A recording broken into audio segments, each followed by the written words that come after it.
Hello Craig, Vinyl Community, welcome to part 3 of my diary of my new turntable. Now, before I get to that, I'm actually just sitting on the floor in my room. I'm now calling it the vinyl room. I've finally scored a room in the house that I can solely design up for playing vinyl, etc. And maybe a bit of acoustic guitar, which I do. So that'll be some more videos coming up later about that. But anyway, about the turntable, I think in my second video, which some of you have just seen, I'm very excited about bringing the turntable home. I brought it home, and I'll just show you some footage here. You can just see the turntable spinning and a few pictures there. And I got to tell you guys, my wife came in, Vicky, who you've seen, and I gave her a hug, and just the sound, just to see a record spinning around, which I hadn't seen this in like 30 years that I've put a record on myself. It was kind of overwhelming. It was amazing. Just the difference in the sound in playing a record, playing vinyl, putting it on yourself, I mean, all that stuff we all talk about, getting the record out of the sleeve, putting the record down on the player, cueing the tone arm,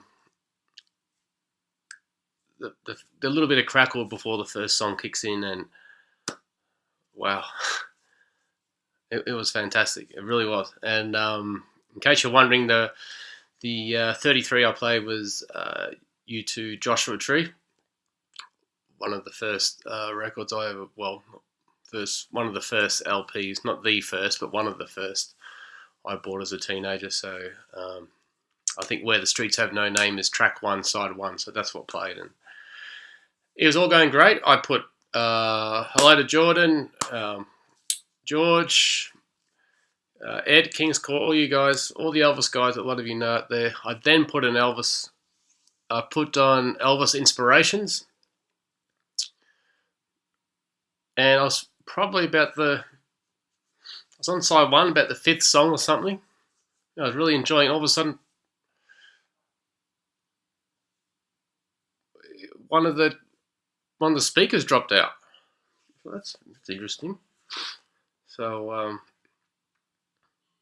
I just turned the system off and back on, and it was the right speaker was out. I thought, oh no, what am I going to do? So I changed the leads around to the back just to test. Was it the speakers or the channel? And when it did, the other side channel worked, and the right didn't work. I thought, oh, hang on, this is probably a channel fault in the back in the amp. So so I just frustrated, of course. Just brought this thing home and it's sounding great and everything, and that happens. I mentioned to the guy who I got it from about it, and he gave me a few tips about checking the little switch to check between phono and the tuner, the radio, and so forth. Sometimes they can get a bit sticky. No, it wasn't that. I tried switching the speakers again. It was pretty clear. It was the right channel that was not working. I asked the guy about the stylus, or I was reading online about in the forums that the cartridge or the stylus is not screwed in properly, or there's a loose wire under there. But I didn't think that was it, because it was all pretty brand new. That was all done. So my guy suggested, did you check the radio when you put that on? Are you getting the same problem? So I tried that, and yeah, I was. So it's not the turntable.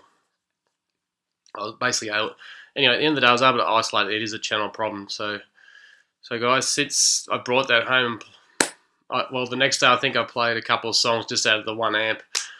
And then Friday, I took it. I made a few calls, and I found a guy locally, and I just took the whole system down, the speakers and everything.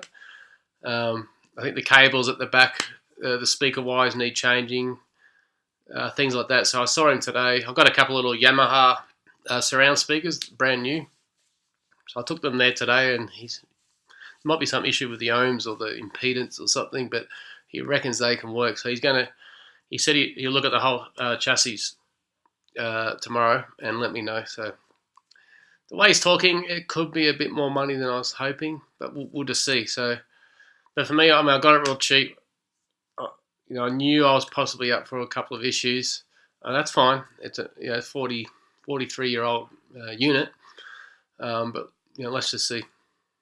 My fingers are so crossed. Cross them for me. So that's it, guys. That's the update. So basically, though, with the room behind me, I'll show you more later. Start changing the room around. I'm getting some more. See the shelving I got here for my birthday recently. I'm getting another. I think it's a 2x4 and a 1x4 Kallax cube just to extend that right along the wall. And I've got a place which you can't see here, but where I'll put the unit when it's fixed. If it doesn't and it's too expensive, then I'll buy another. I'll buy something else soon. So now that I've had a taste for hearing how phenomenal those records are, I'm going to do that. So thanks again, guys. That's the update, and I'll be back with you part 4 probably Wednesday. Just very quickly, just updating you on what the feedback was from the tech guy, the doctor. Cheers out.